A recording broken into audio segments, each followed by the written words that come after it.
At ESB Networks, we keep the nation humming by connecting us all to Ireland's power network. To increase the capacity and maintain the safety of the network, we may need to temporarily switch off the electricity in your area for a short period. As always, we will let you know in advance if you're going to be affected. To find out more, visit esbnetworks.ie.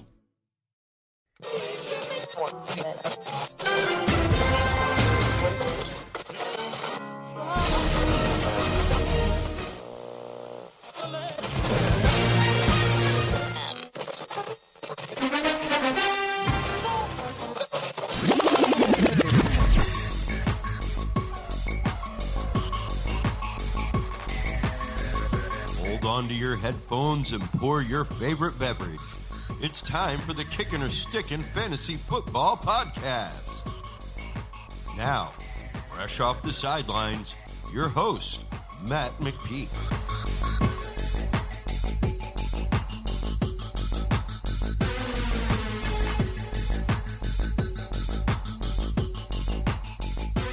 Fantasy freaks and geeks, what is up? Welcome to the Week 5 episode of the Kickin or Stickin Fantasy Football Podcast. Thanks for joining me tonight. I am Matt McPeak.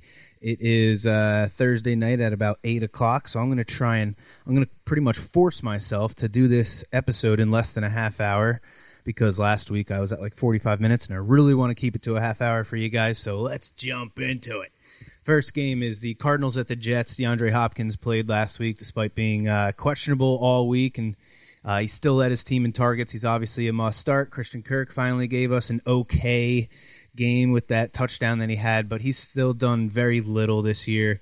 Less than 20 fantasy points on the season so far, and that's in full PPR. Only 4 to 5 targets a game, so he's been a big disappointment so far against this horrible secondary of the Jets. I'd love to be able to start Christian Kirk. I have him in too many leagues, but I just can't put him in my starting lineup and feel good about it. Kenyon Drake was another big disappointment last week. I had him as one of my touchdown scorers for the prop bets. He did get hurt in the game, but he had 13 touches before that, and he only had 2.6 yards per carry. So it was a really good matchup for him, as good of a matchup as you can get for a running back, and he didn't produce. So that was very disappointing. If he does play in Week 5, I got to imagine he's not going to get as much work as we'd want him to. Plus, Chase Edmonds played really well, caught 5 of his 6 targets, and scored. If you have Drake, and I do in 3 leagues, I would make it a priority this week to get Edmonds. Do whatever you got to do in a trade. You're going to want one of these 2 guys going forward. Seems like in 2020 is the year the handcuff gods are barking at us. Only 3 teams have allowed more touchdowns to running backs so far this year than the Jets. So if Drake doesn't play, I would love to have Edmonds. I'm probably going to put him in every single DFS lineup that I make. For the Jets, the only guy you can really start is Jamison Crowder, and that's if Sam Darnold plays, which I'm pretty sure he is not going to play. I'm pretty sure it's Joe Flacco. He's had 7 catches and 100 yards. 7 catches and 100 yards in each of the 2 games that he's played in so far this year. So definitely want to play Jamison Crowder. I think Le'Veon Bell is returning, but I'm not starting him this week. I think the Jets are going to have a pretty rough time at it. Panthers at Falcons. Teddy Bridgewater coming off of one of his best games of his career, really. 276 passing yards, 2 touchdowns. He also had 32 yards rushing and a rushing touchdown against the Falcons defense, and with Rodgers and Stafford on bye. I think maybe Bridgewater is a pretty decent waiver wire fill-in if you're somebody that doesn't really carry a backup quarterback. Mike Davis continues to be great, filling in for Christian McCaffrey, over 100 total yards and a touchdown with 5 catches. Robbie Anderson led the team he led the wide receivers in targets for the 2nd straight game. He has become a pretty nice flex play and maybe even a number 2 wide receiver in PPR leagues. DJ Moore is still a start despite losing a lot of targets to Robbie Anderson. He's probably now a number 2 wide receiver as well, and not the number 1 that we all drafted him for. And then for the Falcons, pretty much you have to start Todd Gurley. You got to start any running back facing this Panthers run defense. They're horrible. Gurley did score twice last week, so that's pretty good. And then you got these wide receivers. Julio's a start every week no matter what. And then you got Calvin Ridley, who absolutely killed me last week. Oh, my God. I had him going in 5 different leagues last week, and I lost in 4 of those 5 leagues because he put up a dud. Next is the Bengals at the Ravens. This should be a fun game. The Bengals are in the top 10 in fantasy points allowed to running backs, so start your Ravens running backs. The Bengals have allowed the most rushing yards to quarterbacks last year, and they've already given up 65 yards and a touchdown to Carson Wentz. Carson Wentz in week 3. So Lamar should have a field day against the Bengals this week. The Bengals are one of 7 teams that have not allowed a tight end to score in 2020. I think Mark Andrews takes them out of that club this week. Of those 7 teams that have not allowed a tight end touchdown yet, Cincinnati has allowed the most receiving yards to that position. Plus, last year in the 2 games against the Bengals, Mark Andrews had 99 yards in the first game and then 53 yards with 2 touchdowns in the second game. So he likes to play Cincinnati.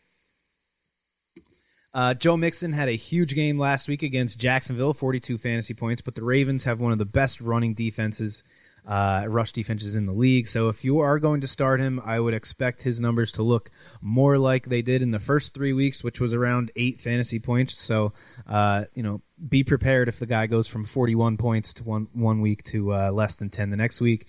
Unfortunately for the A.J. Green owners out there, it seems like Tyler Boyd and the rookie T. Higgins are really the only playable Bengals wide receivers. After leading the team in targets in weeks 1 and 2, A.J. Green has seen less targets than the rookie, and in both of the last 2 games, Boyd as well. So Boyd's led the team in targets in both of those games. So I'm sitting A.J. Green, and I'd consider adding T. Higgins in case this really is the end of the road for A.J. Green. If Higgins is still out there in your waiver wire and you're an A.J. Green owner, I would make that switch. Jaguars at Texans. Maybe the firing of Bill O'Brien sparks something for the Texans, but I doubt it because it's the Houston defense that's been incredibly bad. David Johnson had a decent performance last week, got the touches you want to see, but he's still nothing more than a flex. They've given up, on average, over 30 points per game. Just not too great. So Will Fuller caught a 24-yard touchdown, had over 100 yards. When he's healthy, you play him. The interesting possible plays to me are the Texans' tight ends, Jordan Akins and Darren Fells. They've each scored, but Akins has a few more targets. The Jaguars have I think they're second or third in receiving yards allowed to tight ends. So, but we got to see how this offense is going to look with Bill O'Brien gone before we can comfortably start anyone but Fuller and Deshaun Watson, in my opinion.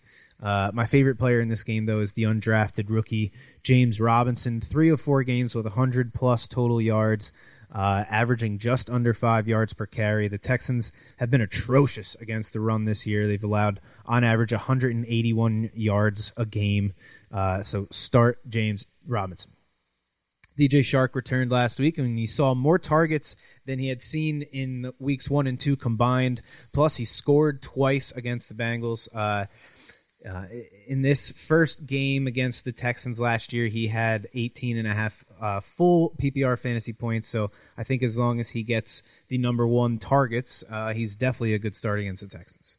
Next is the Raiders and the Chiefs. Obviously, you start Clyde and Hill and Kelsey and Mahomes. The tough decision for the Chiefs is Mecole Hardman. He now has a touchdown in 3 straight games. And last year, he had a touchdown in the first Chiefs-Raiders game as well. So maybe that's a guy you take a stab at. For the Raiders, it's Josh Jacobs and Darren Waller, and that's pretty much it. The Chiefs have surprisingly allowed the 3rd fewest receptions and the fewest receiving yards on the season to tight ends, which has them allowing the fewest fantasy points to wide receivers as well. So I'm not starting Hunter Renfrow after the game against the Bills. He was a big letdown. The Bills' one weakness is defending slot receivers, yet Renfrow only had 5 catches, 2 of them coming very late in the fourth quarter during the garbage time. So I'm not starting either of the rookies for Vegas, even if they do play. Next is the Rams at the Washington football team. The Rams only had 58 yards rushing in Week 4 after racking up over 150 rushing yards in each of the first 3 games.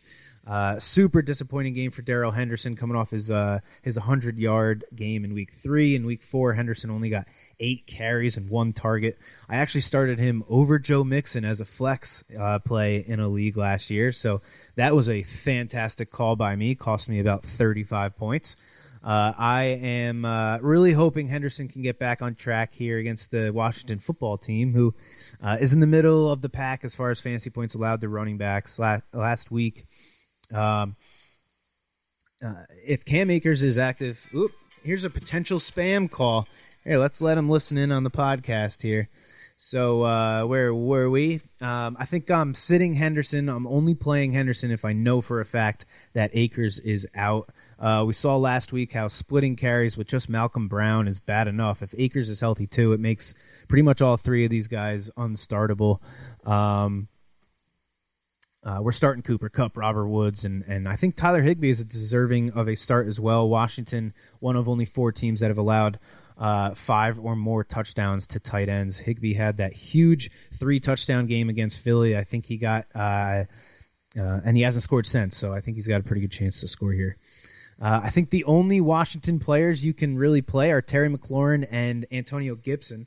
I was on the fence about Gibson last week because he only had 7 targets through the first 3 games, but last week against the Ravens, he saw 5 targets, caught 4 of them for 82 yards, and he gave us a solid 46 yards rushing and a touchdown on 13 carries. So he was still out-targeted by J.D. McKissick, though, for the 3rd time this year.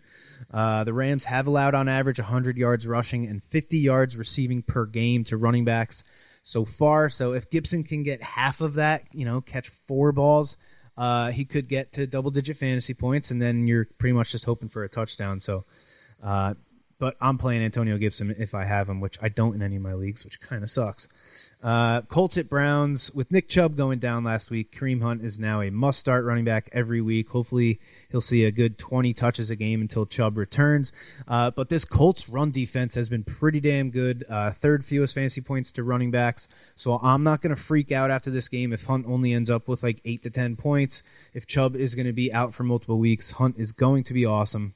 OBJ and Landry are probably still starts for most people, but this is not the easiest matchup. The Colts give up the fewest fantasy points to quarterbacks, so it might be a run-heavy game for the Browns. As a Jonathan Taylor manager, I really wish Nyheim Hines and Jordan Wilkins weren't getting 9 carries each, but any running backs getting 15-plus touches a week with that offensive line is a start in fantasy football. The Browns have given up 4 touchdowns to tight ends this season, and Mo Alley Cox has a touchdown in back-to-back games now. Can he make it 3? We will find out. Giants at Cowboys. You start all 3 Cowboy wide receivers, but I don't know if Dalton Schultz is a play here. He had his first big game last week with a touchdown and 72 yards, but the Giants have actually been pretty good against tight ends so far. They haven't allowed a tight end to score. Obviously, Zach and Deke are must-starts. Zeke and Dak, not Dak and Zeke. Zeke and Dak. And honestly, I think that's pretty much it for this game. I guess you can start Evan Ingram if you really have no other options, but the Cowboys have allowed the 4th most receptions to tight ends. So here's Evan Ingram again, looking like he's in a good position. Let's see if he can actually take advantage of it. Vikings at Seahawks. Justin Jefferson had a 2nd really good game in a row, and in this game, the Vikings are going to need him because the Seahawks are going to put up points. I think Jefferson has put himself into flex range. Hopefully, Kirk Cousins can continue to support both Thielen and Jefferson. The Seahawks' big 4 are, obviously Chris Carson, Russell Wilson, Tyler Lockett, and DK Metcalf. You start them every week. The next game is the Bills and the Titans, which I just saw before I started recording that this game has been moved to Tuesday. But I'll still give the preview. Just, I wrote it yesterday. If things changed, don't get pissed at me. The Titans are coming off that impromptu bye week after multiple players tested positive. The Bills are coming off a nice win over the Raiders. For the Bills, it's Josh Allen. He's become a must-start. Stephon Diggs, obviously. Devin Singletary has also been great this year so far. He's scored more fantasy points each game with only 8 points in the first week and then 16 points last week. So that number has gradually gone up every week. For Singletary's sake, hopefully Moss misses this game again because the Titans have allowed the 10th most fantasy points to running backs this year, and with them literally not practicing in like 10 days or something, I think this is the week that maybe Devin Singletary really goes off. For the Titans, I think Derrick Henry and A.J. Brown are really the only starts, and I don't want to waste any more time on this game. So, Eagles at Steelers. Philly got their first win of the season last week, vaulting them atop the NFC East. The Eagles got lucky with a pick six because without it, I think they would have lost that game. Honestly, I don't know how you can start any Eagles in this game besides Miles Sanders. But even for him, this is a tough matchup. The Steelers have allowed the second fewest fantasy points to running backs. If the Steelers' defense has a weakness, they have gotten beat up by a few wide receivers, mainly Darius Slay. But Darius Slayton.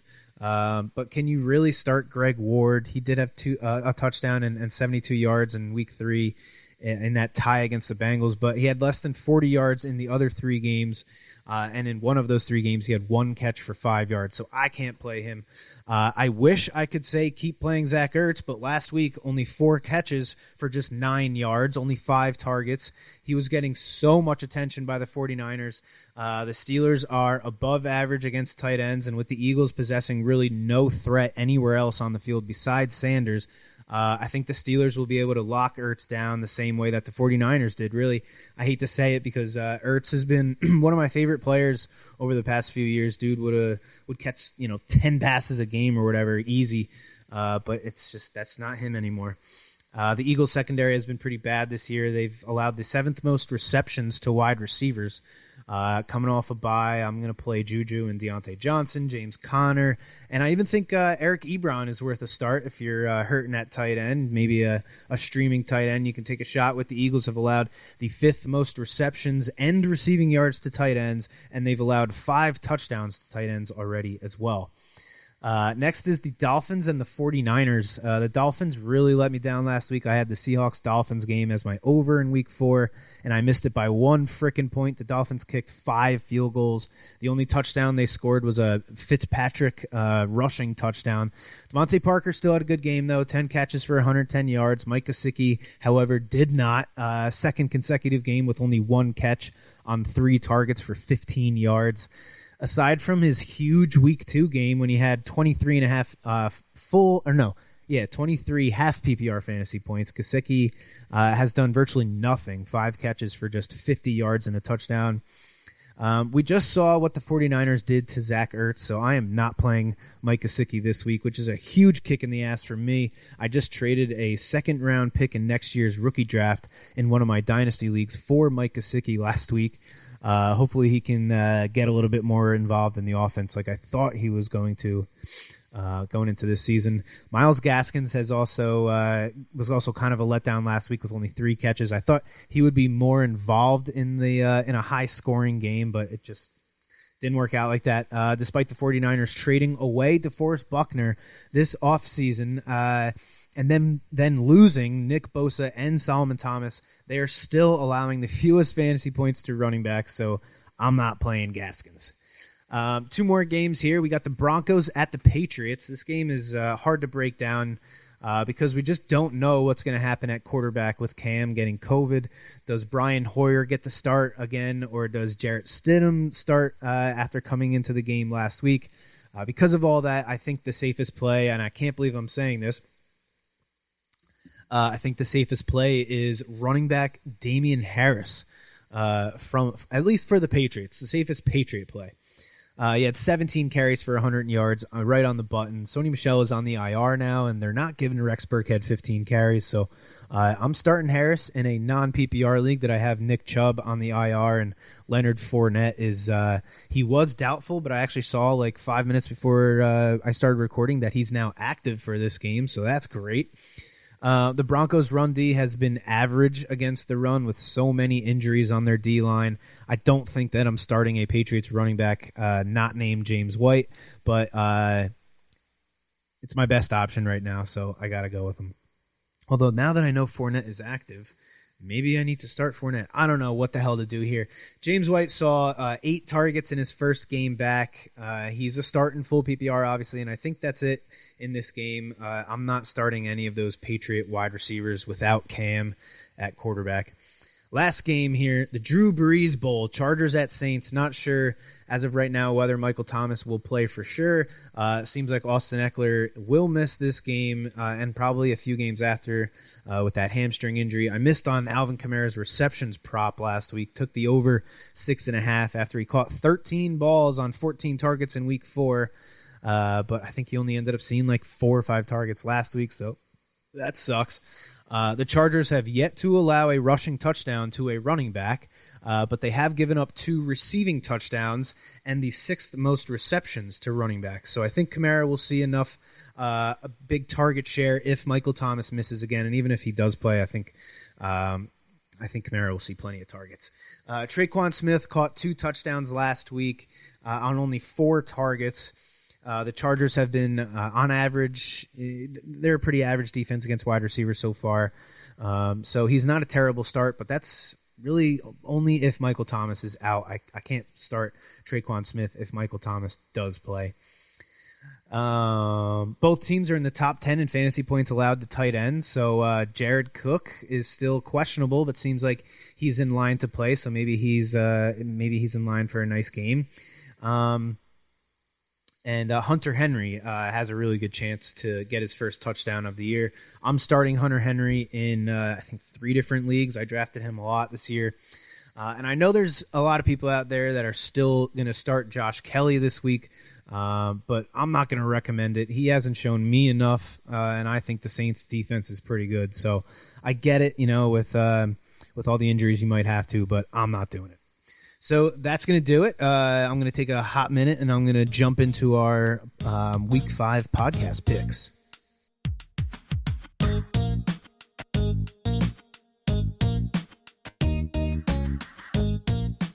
All right. Here we go with our Week 5 podcast picks. Went 5-4 last week. Took Kenyon Drake instead of Dalvin Cook like an idiot as one of my TD scores. I missed on both my over and under. Miami cost me that over with the 5 field goals. So not the greatest week last week, but I'll take it. I'm still 24-12. That's a 66% hit rate, I think. Yeah, 2/3. But anyway, I hit on my road dog of the week for the 4th week in a row. So let's get into the Week 5 picks here. My picks against the spread. I'm going to take the Chiefs minus 12.5 versus the Raiders. The Chiefs won both of their games against the Raiders last year by a combined score of 68-19. They won by 14, 3, 14, and 16 points so far this year. They outscored their opponents by 143 points last year. I think the Raiders are going to be down both of their rookie wide receivers, and the Chiefs are actually allowing the 8th fewest fantasy points to tight ends. So they should be able to hold the Raiders' best player, Darren Waller, in check. Give me the Chiefs to win by 2 touchdowns. Next is the Rams, minus 7.5 at the Washington football team. Kyle Allen is making his first start in Washington this week. Ron Rivera and the coaching staff must have just gotten sick of watching Dwayne Haskins. Kyle Allen wasn't the worst quarterback in the league last year, but I don't see him coming in and making this offense look any better than it did with Haskins under center. The Rams have an above-average defense. In their last 3 wins, they've outscored their opponents by 29 points. Their only loss was against the Bills in Week 3, and it took a horrible penalty and a last-minute field goal to beat them. Last week, the Rams got away from the run. I think they get back to it this week. I think they try and neutralize that Washington pass rush. Washington has given up the 8th most fantasy points to quarterbacks and the 4th most to tight ends through the first 4 weeks of the season. I think the Rams get Tyler Higbee and Gerald Everett going in this game. Maybe they look at that Eagles film from week 1 and how they utilize the 2 tight ends, which is something the Rams very rarely do. But after that very poor offensive performance last week, I think they might come out and just run the hell out of the ball and take their shots off play action. So if I'm parlaying this, I would buy it down to 6.5, so you only need to win by 1 score. But straight up, I think the Rams win by a good 10 points in this game. So give me the Rams minus 7.5. And the last pick against the spread is the Colts minus 1.5 against the Browns. I think the Colts defense has really started to show their true colors. I took the Colts D in a bunch of fantasy leagues with my last pick because I think they're one of the better defenses in the league. And with a running game like the one they have in Indy, that just helps the defense so much. Keeps the defense fresh, keeps games tight, and allows them to be aggressive. The Colts have only allowed 29 points in the last 3 games last week after Nick Chubb went down. The Browns offense kind of stalled. They really, if they didn't get those 2 touchdowns on gimmick plays by OBJ, I think the Browns would have blown that huge lead against the Cowboys. The Browns' run D has been pretty good so far this year, but their pass defense has been pretty awful. I think the Colts use a game plan very similar to what we will see from the Rams, and just run the ball and use play action to take some shots with T.Y. Hilton and Mo Alley Cox. The Browns have allowed 6 receptions per game to running backs, so maybe we see Naheem Hines as well catch a handful of balls and make some plays. My over for week 5 is going to be the Chargers at the Saints, over 50.5 points. Usually I don't like taking overs in games where the best player on a team is most likely going to be out, but we don't know if Michael Thomas is going to miss this game for sure or not, and we probably won't know until Monday night, maybe Sunday we find out, but I doubt it. And then you got, for the Chargers, Austin Eckler is going to be out for a few weeks with a pretty serious hamstring injury. I think this is going to force the Chargers to throw the ball more than they usually do. I really like this kid, Justin Herbert, man. He's been looking awesome. He's averaging over 300 passing yards per game through his first 3 games.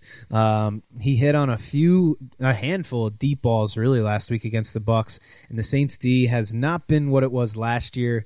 Only 2 teams have allowed more passing touchdowns this year than the Saints, and they've also been getting beat up by tight ends. 5 touchdowns allowed, 2 tight ends this year. I think the Chargers can contribute a good 21 to 24 points here, and the Saints have showed us over the past 3 games that even without Michael Thomas, they can score. So they've been averaging 30 points a game in those 3 games without Michael Thomas. So if he plays, I think they can put up 30 points easy, and even if he doesn't play, I think they can get to 27, 28 points. So I like the Chargers at the Saints as my over, 50.5 total points. My under for the week. We did our over, now we got the under. Colts at Browns, 46.5 is the over-under right now. I think both coaches here have no problem with an ugly, low-scoring, run-the-ball and play defense type of game. The Colts defense, as I mentioned a minute ago, has been pretty damn good this year. I don't see the Browns putting up a 40-burger on the Colts. And although the Browns definitely, the defense was exposed last week, I don't think the Colts have an offense, an explosion like we saw from the Cowboys. Not every team has the amount of firepower that the Cowboys have with that trio of wide receivers and a top 5 running back and a dual threat quarterback. So I think this game ends up being one of those 20-17 games, maybe 24-21 at the most. As long as we don't get any defensive or special team scores, I think this game stays under pretty easily. My Week 5 touchdown scores. So anytime touchdown scores, I got 3 running backs this week. Mike Davis, the Falcons have gotten beat up by running backs catching the ball. 2nd most receptions and 3rd most receiving yards allowed to running backs so far this year. Mike Davis has 23 targets through 3 games. And the best part is he's caught all but 2 of them. So I think Davis gets his hands on a bunch of passes, and hopefully he scores on one of them.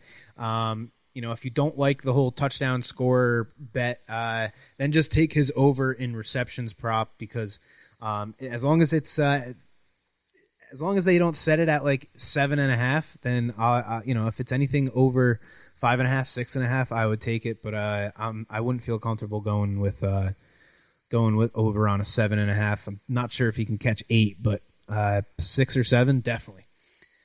James Robinson. The Texans have allowed over 160 rushing yards per game every game so far this year. There was the one game in week 2 where they allowed over 200 rushing yards. Dalvin Cook, Alexander Mattison, James Conner, Mark Ingram, and Clyde Edwards-Helaire have all scored against the Texans, so I love James Robinson this week. And then my third touchdown scorer is Clyde Edwards-Helaire. Hasn't scored since week 1, so I think he's due, which may seem like a ridiculous thing to say in football, but in that Chiefs offense, if you're getting 20 touches a game, you're going to score some touchdowns. So I think Clyde gets it done. The Raiders have allowed the most rushing touchdowns so far and the most fantasy points to running backs. So whether it's in the air or on the ground, I think Clyde gets into the end zone. And let's move on over to our road dog of the week for week 5. Oh, you didn't know? Your ass better call somebody.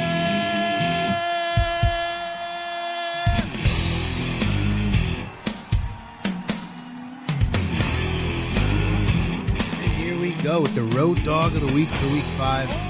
I'm taking the Carolina Panthers plus 1.5 at the Atlanta Falcons. I was going to take the Jaguars getting 5 points, but the Jacksonville defense might be without a bunch of guys on their defense, and I think the Houston defense plays with their hair on fire for Romeo Crennel this week. But the Falcons defense has been horrible this year, and the Falcons wide receivers have been super banged up.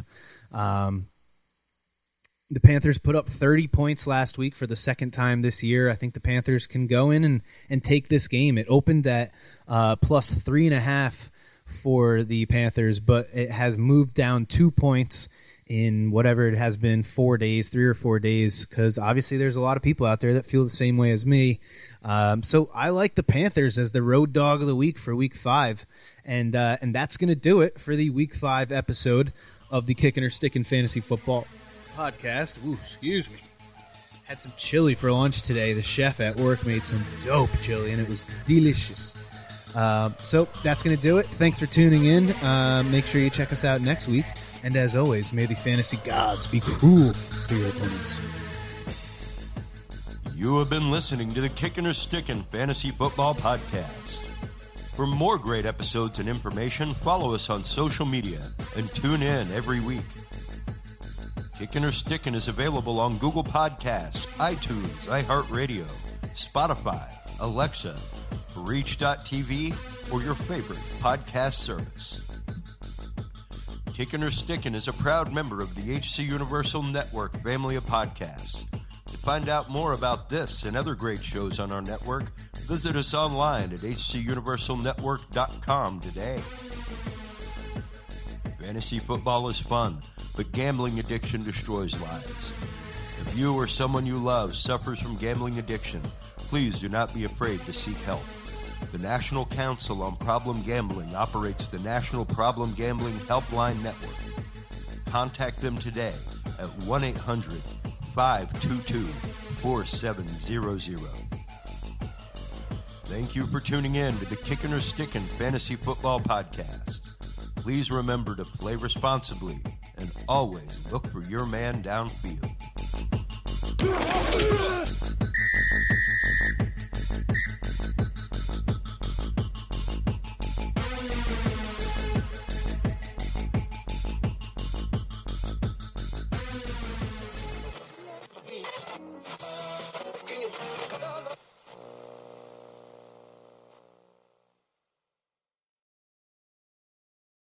Having the best warehouse layout and storage solutions means you get the best out of your day.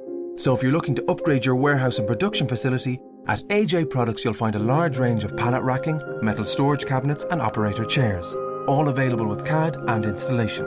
AJ also specialises in chemical storage, industrial trolleys and matting, wide-span shelving and an extensive range of workbenches. So, for the best warehouse products and the best value, Ask AJ. AJProducts.ie. Surprisingly more.